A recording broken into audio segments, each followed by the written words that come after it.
108 वेळा अपमान झाला तरी एकनाथ महाराज शांत का राहिले? चला जाणून घेऊया या कथेमधून. जय जय रामकृष्ण हरी. पैठण नगरी पहाटेची वेळ होती. आकाशात हलकासा उजेड पसरत होता आणि गोदावरीच्या काठावर भक्तांची शांत वर्दळ सुरू होती. दररोजप्रमाणे संत एकनाथ महाराज गोदावरी नदीत स्नान करून हरिनाम घेत घेत आपल्या घरी परतत होते. त्याच्या चेहऱ्यावर अपार शांतता होती. ओठांवर रामकृष्ण हरीचा जप होता आणि मन पूर्णपणे भगवंतात लीन होतं. पण त्या रस्त्यावर एक माणूस उभा होता. त्याच्या मनात संतांविषयी आदर नव्हता, उलट राग, द्वेष आणि अहंकार भरलेला होता. तो मनात म्हणत होता, लोक यांना संत म्हणतात, पण आज मी पाहतोच हे खरोखर किती संत आहेत. आणि जसं संत एकनाथ महाराज त्यांच्या जवळून जाणार होते तसंच त्या माणसाने एक असं काम केलं ज्याची कल्पनाही कोणी केली नव्हती. पहिला अपमान. जसं संत एकनाथ महाराज त्या माणसाच्या जवळून शांतपणे चालत होते तसंच त्या माणसाने अचानक त्यांच्यावर थुंकले. आजूबाजूला उभे असलेले लोक क्षणभर थबकले.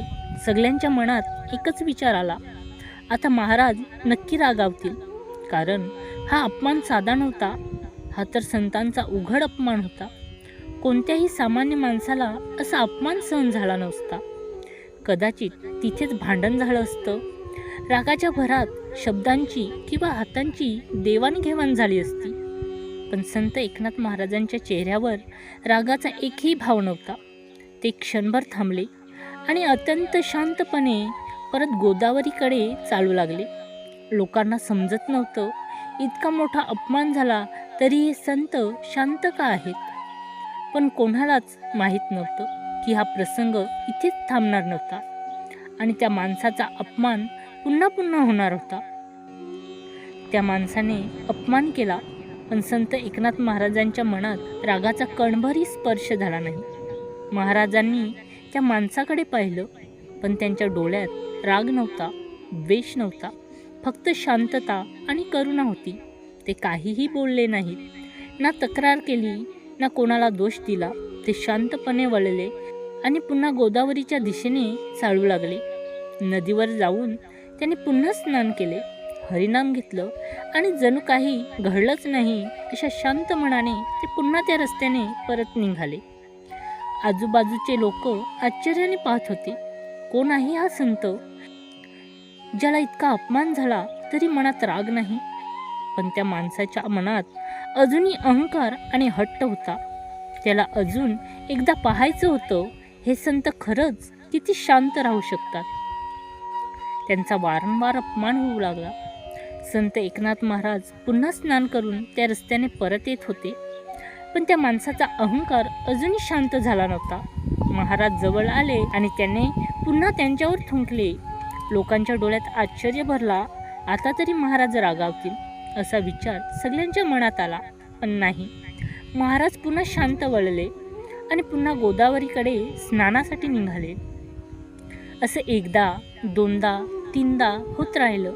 तो माणूस पुन्हा पुन्हा अपमान करत राहिला, पण प्रत्येक वेळी संत एकनाथ महाराज रागावले नाहीत, काही बोलले नाहीत. ते फक्त पुन्हा नदीवर जात स्नान करत आणि शांतपणे परत येत राहिले.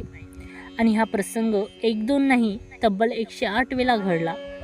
आता मात्र त्या माणसाच्या मनातच काहीतरी बदलायला लागलं. तो विचार करू लागला, मी इतका अपमान करतोय तरी हे संत रागावत का नाही. आता तो माणूस थोडा थांबला. त्याच्या मनात अचानक एक विचार चमकून गेला, मी इतक्या वेळा अपमान केला तरी हे संत रागावत का नाही. तो दूर उभा राहून संत एकनाथ महाराजांकडे पाहत होता.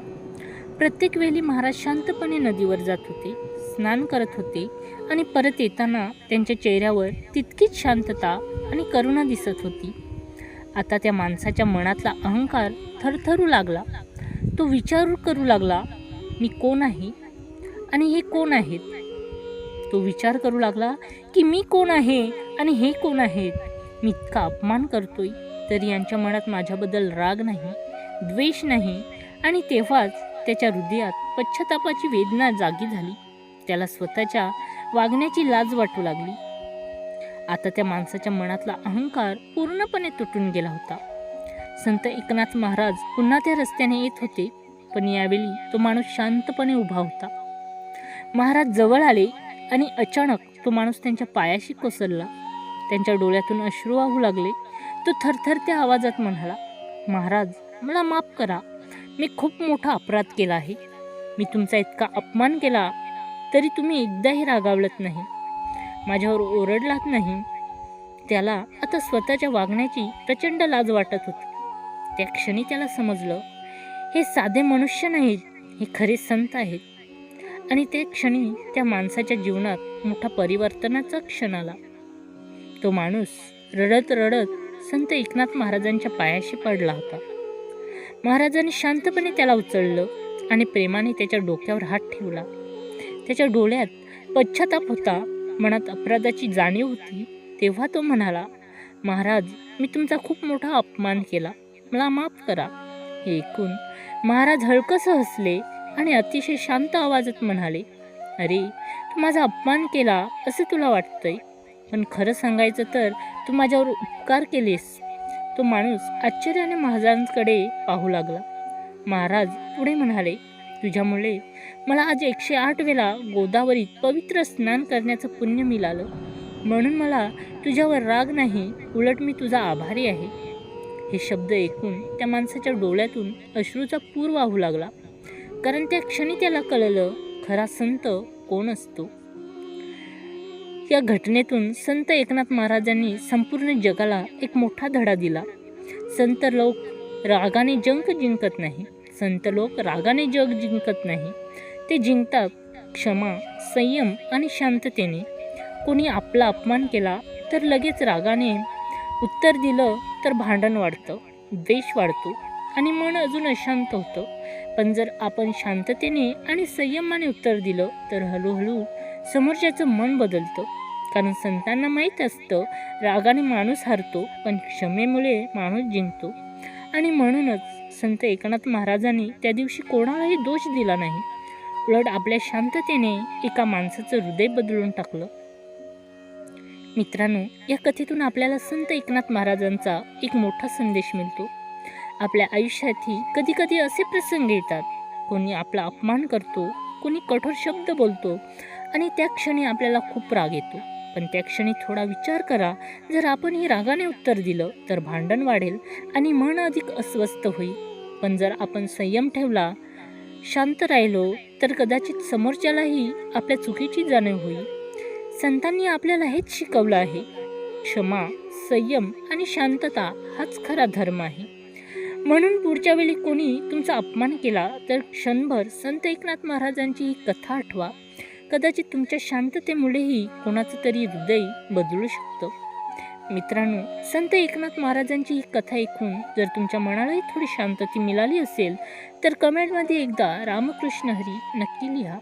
आणि जर तुम्हाला वाटत असेल की रागापेक्षा क्षमा मोठी असते तर हा व्हिडिओ तुमच्या एका मित्राला नक्की शेअर करा, कारण कदाचित ही कथा कोणाच्या तरी आयुष्यात मोठा बदल घडवू शकते.